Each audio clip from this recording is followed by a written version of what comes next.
Well, hello there, you. It's me again, talking to you again. How about that? So, greetings and salutations, and let's not forget the mutilations. For those of you who are new, let me introduce myself. I'm Craven Van Candy, and I usually talk about things that might lend more towards death. But not today. I'm going to talk about life. Yeah, they always say, it's not about the destination. It's more about the journey. Or is it the other way around? I always forget. But whichever way you take that, whether you like the destination or the journey, I want to ask you a question. Tomorrow, when you wake up, you really think it's going to be the same, don't you? You get up every morning at the same time. You go to the same place. You come home, you relax, you eat, sleep, rinse, repeat, and you do it all over again, and again, and again, and again. But what if one day you meet someone that seems to have something behind those eyes? Might seem a little off. They might even seem a little less human. Well, today, yours truly, Craven Van Candy, I've done you a favor. Thanks to the help of Thought Catalog compiling 10 tales from Reddit of true alleged encounters with reptilians and supernatural beings. At number 1, posted by Tingly TX Girl. He was in my head. I was the only one working a register, as it was later in the night. I had a line full of people and one supervisor close by doing her thing. I looked up, saw this guy about 2 or 3 people behind my current customer. He gave me an instant feeling of unease. It's like I saw this black fog type aura around him. I have never seen auras of any types prior to this or after. I kept watch on him. Out of the corner of my eye, I could feel him just watching me. When I looked up again to take care of the customer number 2, it was Weird Guy instead. Even stranger was no one else was in line anymore, and I could no longer find my supervisor. The store was quiet. All I remember about this guy is he had longish brown hair, average height and looks, and the strangest blue eyes I've ever seen. I looked at him to ask what I could do for him, and before the words even completely left my mouth, he stated he needed a specific brand of cigarettes. The whole time he had this knowing grin in his face. When I turned away from him to get his cigarettes, everything went black. I couldn't see anything for what seemed like several minutes, but I'm sure it was only a few seconds at best.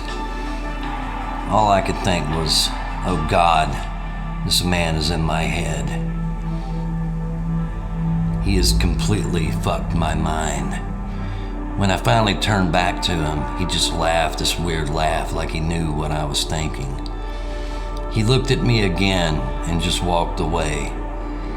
As soon as he was gone, everything went back to normal. My supervisor was back, a line full of customers again, all of it. I felt off for several days after this encounter and had nightmares. about this guy and his eyes following me and telling me he would always be watching me. Day in, day out. Number 2, posted by 40-ounce freed meat creatures. I used to work at a service deli, and this guy walked in one day looking around at everything. He asked me a few questions about how we get our meat, how it gets shaped that way, and what kind of currency is accepted, and how the interaction of a purchase is made. Then he just kind of smiled and said, "So sorry if I come off as strange. I'm from the future, so this is all very overwhelming to me."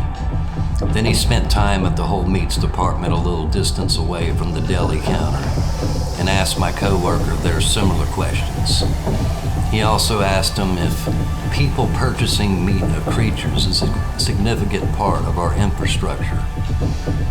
Me and my coworkers talked about it all day. Realistically, he could have just been a goofy guy, maybe on drugs, or maybe had some kind of mental illness related to perception of reality. He seemed like a regular guy. He was wearing office attire that looked expensive, like maybe silk, and spoke clear, fluent English. Never encountered or had a conversation with anyone like that before. At number 3, posted by Electric Pink Mango, I felt like prey. He was a customer I was helping out. Honestly, there was nothing that really stood out with him. He was handsome, but in a normal way. He dressed normal, talked normal, bland, friendly, as you are with strangers. Just a normal, upper middle class type guy. The only thing that really stood out was his blue eyes. Not in a goofy supernatural type way. He just had very, very blue eyes. But for some reason, he made every hair on my neck stand in. Alarm bells were going off in my head like crazy. All I wanted to do was hide. I have never felt this way before or since. Even when I was followed home by someone, I had never felt such gut deep, "You are in danger," as I did with this guy. After ringing him through, he reached out to shake my hand. This is not common at all here, but out of politeness, I took it and shook, and I instantly got so nauseous I almost gagged. The moment I got nauseous, he just held my hand and smiled and said, something in that smile made me absolutely sure he knew what I was feeling, and he enjoyed it. I'm not religious in any kind of way, but I remember thinking in that moment, "Oh God, is this the devil?" After he left, I was still so sick feeling I had to go in the back and sit down. I'm not sure if he was a serial killer or what, but to this day I'd never experienced something even close to that encounter. I absolutely felt bone deep certainty that I was in some kind of danger. I felt every bit the prey. It's a hard story to explain because it's all based on feelings, so I haven't told many people about it. But to this day, it is absolutely one of the scariest and weirdest things I had ever experienced.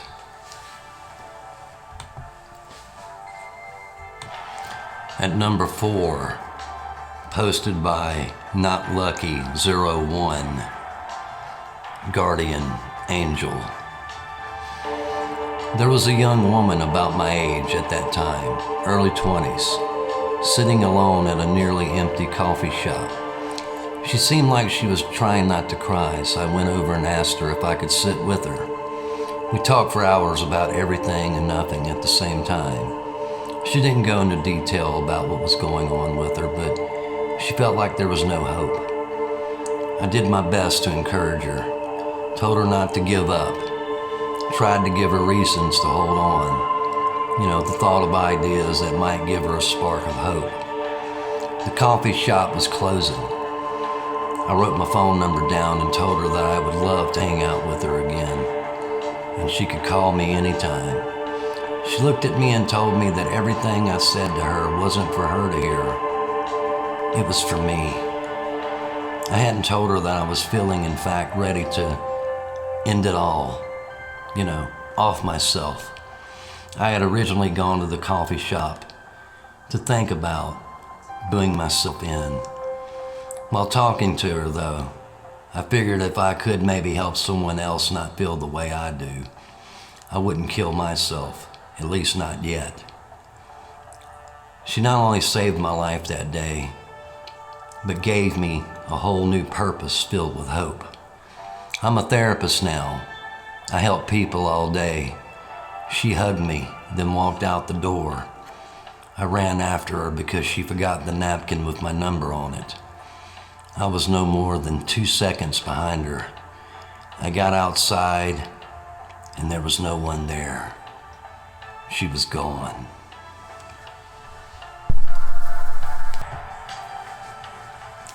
At number 5, posted by Gooey Red Panda, Pink Lady.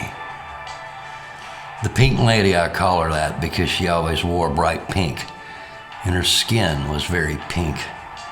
I used to drive to a park that was near me, run around it for an hour, and then drive home.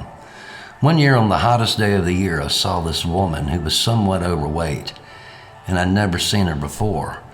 I remember thinking that a 98-degree day was a terrible way to start going for walks or jogs or whatever. I saw her from a bit of a distance, but I could see that her mouth was wide open.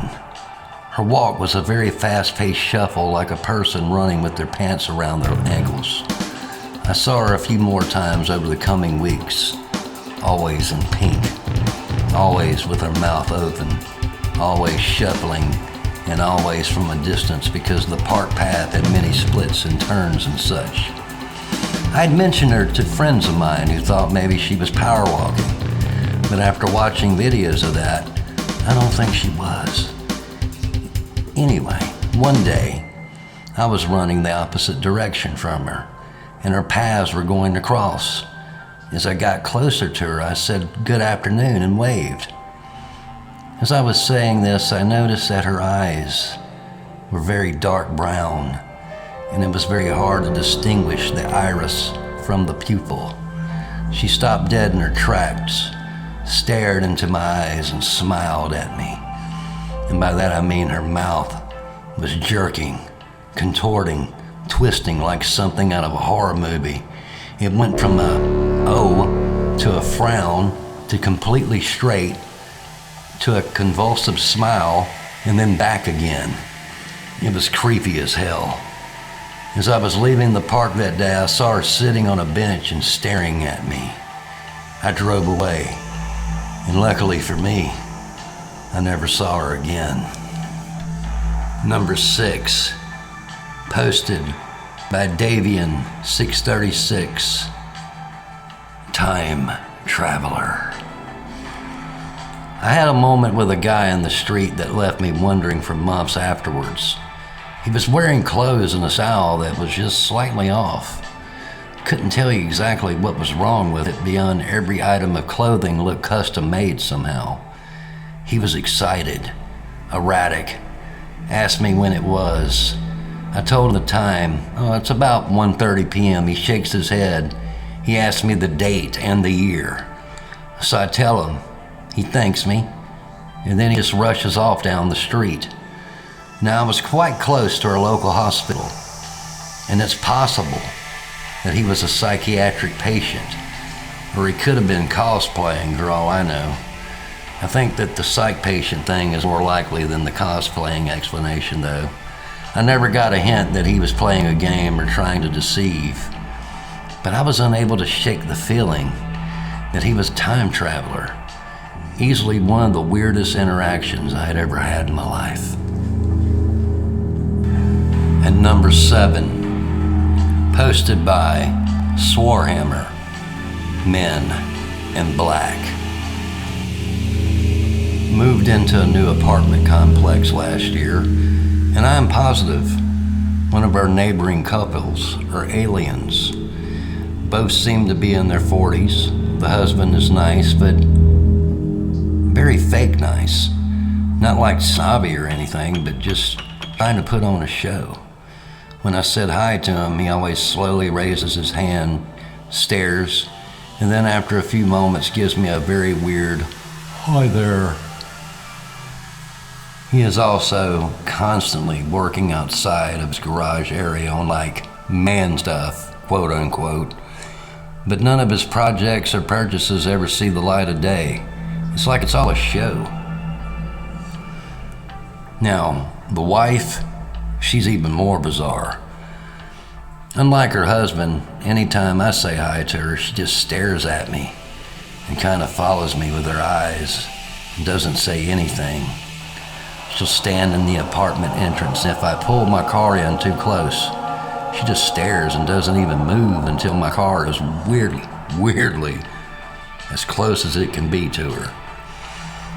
The wife's weirdest trait?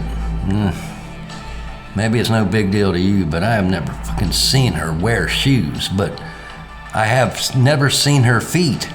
She wears socks all year. I've on 2 occasions caught her outside in the pouring rain doing things with only socks on her feet, takes walks with socks, plays with her kids in only socks. Everything this couple does seems like shit right out of a Men in Black movie. At number 8, posted by Skill 217, new suit. I used to be a tailor in a suit shop in Edinburgh, and this very odd-looking gentleman came in.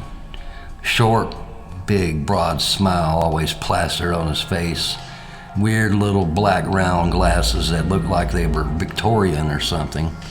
Anyway, he was dressed in an old worn tweed suit. He said he wanted a new one for an event he was going to. He said it was his old fraternity or gentleman's club, and he gave a name. I wish I could remember it. It was over 10 years ago, but I feel like I forgot the name right away. I measured him up, gave him various suits to try on, selecting a whole outfit over the course of about 2 hours. The whole time he was asking me a bunch of very strange questions and claimed he could see into a person. And this wasn't my calling, but I was an artist. He could tell by my eyes. He kept writing things down in this weird little journal he had. There was something just incredibly unsettling about it all. Eventually, once I had his outfit ready, he passed me a card and said that I should come along to his meetup. He could introduce colleagues and that they would have many business ventures for me. He laughed and said that the address was very hard to find, but even harder to leave. He then paid and left me a huge tip before leaving. When I was tidying up, I found one of his notebooks in the changing room. I snuck a look, and it was full of writing, but it was in some other strange language. I mean, really scribbly. There were diagrams for buildings and lots of drawings of crows. Yes, you heard me correctly. Crows. He never came back to get the book. I never went to the address till much later, and wouldn't you know it, I couldn't find it. I gave the book to a friend who thought he could decipher it, but nothing ever came of that. Number 9, posted by Caught in a Lie. He knew everything about me. I was going through a really hard time, and I was walking back home after getting something to eat alone at a local food court. I was standing at the traffic lights, and I saw this guy kind of off to my right. I got a very weird feeling, like he had an aura or something. A totally normal looking man, by the way. Anyway, a few minutes later, He comes up to me as I'm walking and says, "You have one of the most kind energies I've been able to see in quite some time." And I'm like, "Oh God, is he trying to pick me up? Please leave me alone." But then he continues and accurately, like insanely accurately, tells me what's been going on in my life. He knows everything. X, Y to the Z thing is happening, but in a broad sense. Like, I think recently you probably lost a family member close to you that you love. You had a falling out with someone that's very dear to you, but you need this to push forward, etc., etc., etc. When I clearly looked freaked out, he just smiled and said, "Yeah, I have a gift. People don't believe me, but it's a thing." And then he just wandered off. He was gone.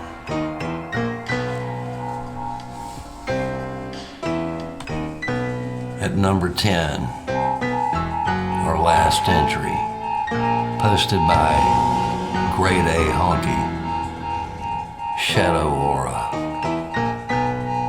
I don't believe in auras in any traditional sense, but ever so often, I'll see a certain glow or a color about a person. I see it as a part of the brain's wonderful plastic ability to interpret information, as opposed to a physical reality. But one day, I was waiting tables at a restaurant, and a man with I can only describe as a dark cloud shadow walked in. He almost looked like an animated villain. It stuck out to me so much. There was a slight misunderstanding at the beginning of our conversation, and he was going to try and get me fired. I used every ounce of my customer service strength and ability to turn him around to the point where he liked me. He then proceeded to order a steak, extra well done. The man terrified me. His eyes beady, devoid, empty. His smile crooked. He saw a chance to hurt me and he took it. But before all else, I saw the shadow hang over him. I later then heard rumors from several people that he was involved in sex trafficking on one side or the other. And boy, do I believe it. Children of the Craven, there you have it. 10 entries. 10 true, allegedly true encounters with reptilian or supernatural beings. Well, think about this as I leave you. Just think, you might be moments away.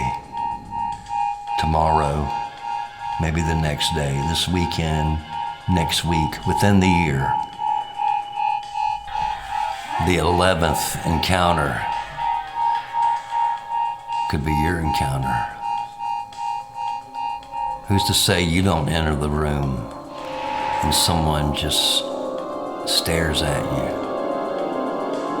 as if they were placed there just for you, and then they start to move and walk toward you. Then what? As you ponder that, my children, just remember, until next time, good morning, good afternoon, good evening, good riddance.